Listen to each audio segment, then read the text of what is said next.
آج کا انسان اپنے آپ کو سوائے حیوان کے کچھ نہیں سمجھتا۔ یہ ہیومن ٹریجڈی سب سے اونچی ہے۔ وہ شرف جو اللہ نے عطا کیا تھا، وہ مقام اور مرتبہ جو اللہ نے عطا کیا تھا، اس سے انسان خود مستعفی ہو گیا۔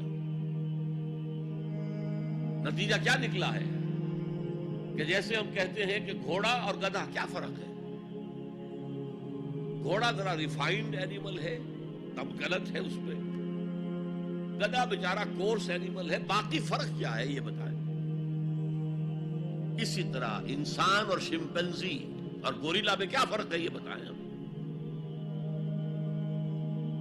عمل صالح جو ہے وہ اس لیے ہے، اور یہ بھی نوٹ کر لیجئے، جب یہ سورت اتری تو عمل صالح سے کیا مراد تھا؟ شریعت تو ابھی نازل نہیں ہوئی۔